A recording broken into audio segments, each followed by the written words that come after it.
ალდეჰიდების და კეტონებისთვის სახელის დარქმევაზე უკვე ვილაპარაკეთ და მოდი ახლა ვისაუბროთ წარმოქმნაზე. კერძოდ მოდი კეტონის წარმოქმნა ვნახოთ. აი გვაქვს ბენზოლის მოლეკულა, რომელიც პირველ ეტაპზე თავისთვის იქნება ამ რეაქციის და ასევე გვაქვს ესეთი სტრუქტურა, ესეთი ნაერთი, რომელიც წააგავს შემჩნევდით ალდეჰიდებსაც და კეტონებსაც, მაგრამ აქეთ აქვს ქლორი. ასე რომ ეს არის აცეტილ ქლორიდი. ეს არის აცეტილ ქლოროდი დავწერეთ თუ რა არის ეს? მოდი გავურკვეველი რომ იყოს ქლორიდი. აი ესე. და რეაქციაში ასევე კატალიზატორად არის ალუმინის ქლორიდი. რაც ნიშნავს იმას, რომ თვითონ არ იხარჯება რეაქციაში და ალუმინი და 3 ქლორის ატომი გვაქვს. ანუ შეიძლება რეაქციის პროცესში თვითონ შეიცვალოს, მაგრამ რეაქციის ბოლოს ისევ ალუმინი ქლორიდადაა აქცეული და არ იხარჯება. ეხლა ამ რეაქციაში რაც ხდება, არის რომ აი ეს აცეტილ ქლორიდი უნდა გახდეს ძალიან ელექტროფილური. ანუ კარგი უნარი უნდა ჰქონდეს ელექტრონის წართმევის.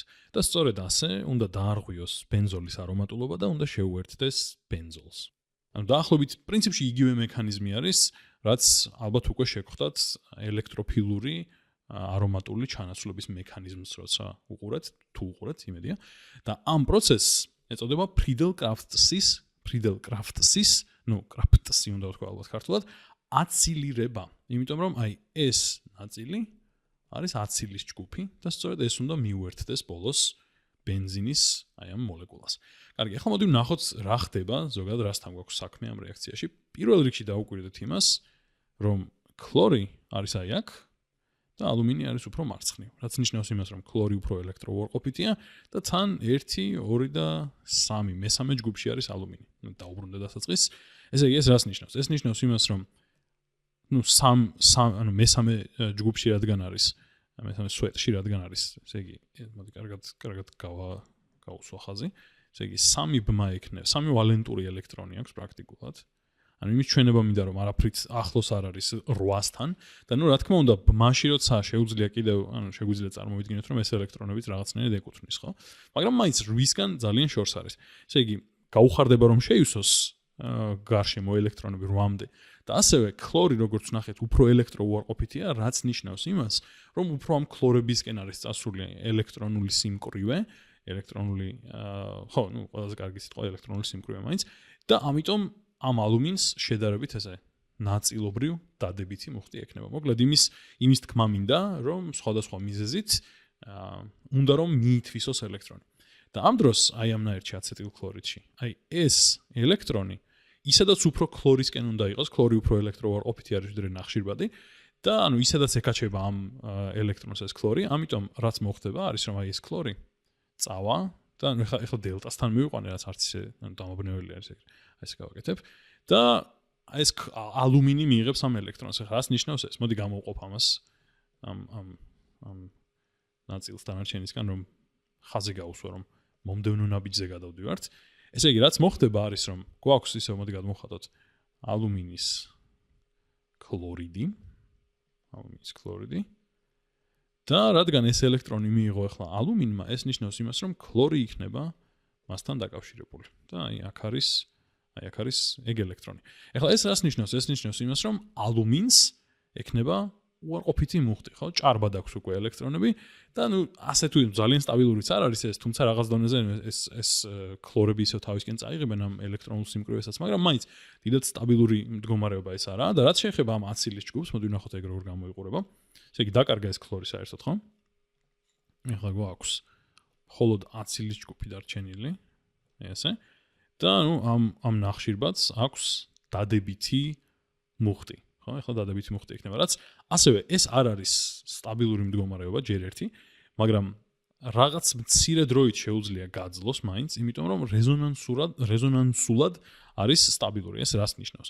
იმას ნიშნავს, რომ ეხლა ამ ჟანგბადისთვის არ დამიხატავს ზემოთ და აქ დავხატავ თავისუფალი წყვილი ელექტრონების და რადგან ახლა ეს ნახშირბადი დადებითი არის, რეზონანსული სტრუქტურა წარმოიქმნება ისეთი, რომ აი ერთ-ერთი ელექტრონი გაუზიარდება ნახშირბადს და შედეგად მეორე მხარეს გვექნება, ესე იგი ისევ აქეთ ნახშირბადი, უფრო წესიერით შეიძლება.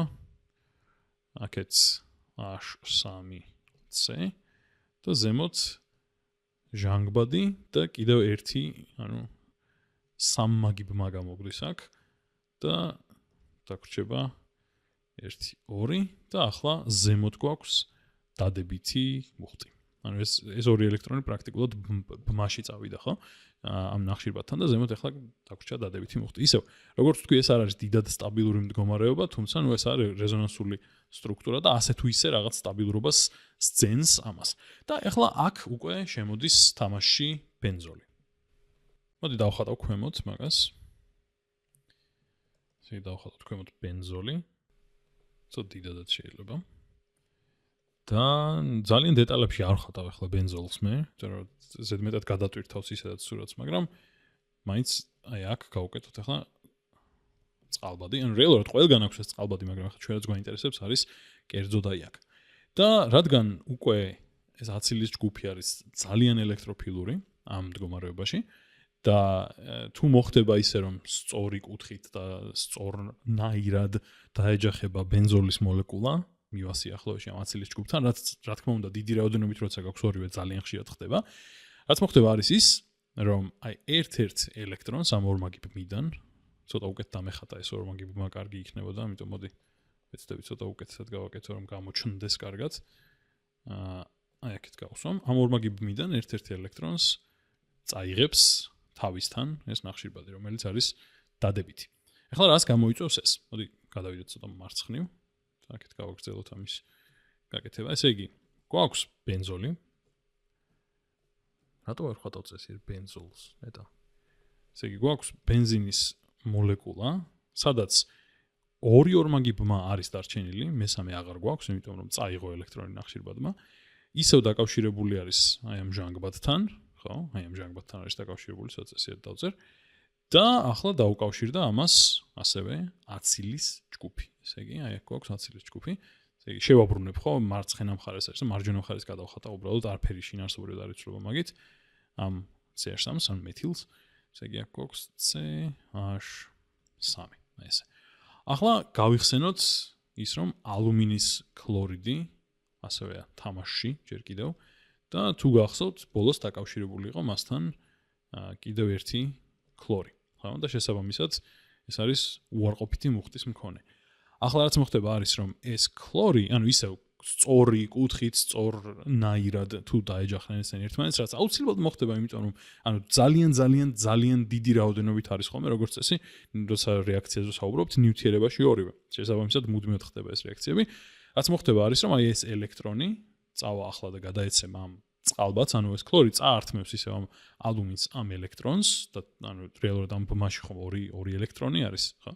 წაიღებს და ამ წყალბადს გადასცემს და შესაბამისად შემდეგ წყალბადი ამ ელექტრონს დატოვებს, დაუბრუნებს ამ ბენზოლის რგოლს და შემდეგ ეს ბენზოლის რგოლი წაიღებს ამას აქ დამოვიწყდა მიმეხატა, რომ რადგან წავართვით ეს ელექტრონი აქ დარჩენილი იქნებოდა დადებითი მუხტი, ხო? სიჭარბე იქნებოდა, პირიქით ნაკლებობა იქნებოდა ელექტრონის, ამიტომ დადებითი მუხტი. და რადგან ქლორმა წამოიღო ეს ელექტრონი და დაუკავშირდა წყალბადს, რაც ნიშნავს, რომ წყალბადს აღარ ჭირდება კიდე ერთი ელექტრონი კონდეს. ეს ყველაფერი ისევ კონკრეტულად სწორად უნდა მოხდეს, რომ ეს განვითარდეს. ეს ელექტრონი წავა ამ დადებით ადგილას და აღადგენს ორმაგ ბმას. შედეგად, რაც დაგვრჩება, არის ერთის მხრივ ბენზოლი, რომლის ორმაგი ბმა აღდგა, ამიტომ ჩვეულებრივი ბენზინის რგოლი არის, მაგრამ ნაცვლად ერთგან წყალბადის ახლა აქვს აცილის ჯგუფი, აცილირება განვახორციელეთ ამ ბენზინის, ახლა გვაქვს აქ CH3. ასევე როგორც თქვი, დარჩა და ერთ ფერში გადავხატავ, მოდი H ქლორი, იმიტომ რომ მოდი არ გადავხატავ ერთ ფერში და ესე მოვიქცევი. ესე იგი, ყველაფერს ერთ ფერში გავაკეთებ, გარდა ერთი რაღაცისა. ეს ელექტრონი არის ახლა აქ.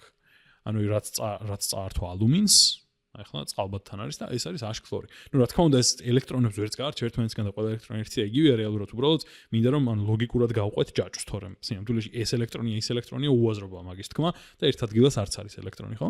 და ბოლოს რაც ვთქვით, აუცილებლად ისე უცვლელი სახით დაგვრჩა ალუმინის ქლორიდი, იმიტომ რომ როგორც ვთქვით, კატალიზატორის როლს თამაშობს. და ის სწორედ ეს არის, როგორც ვთქვით, ფრიდელ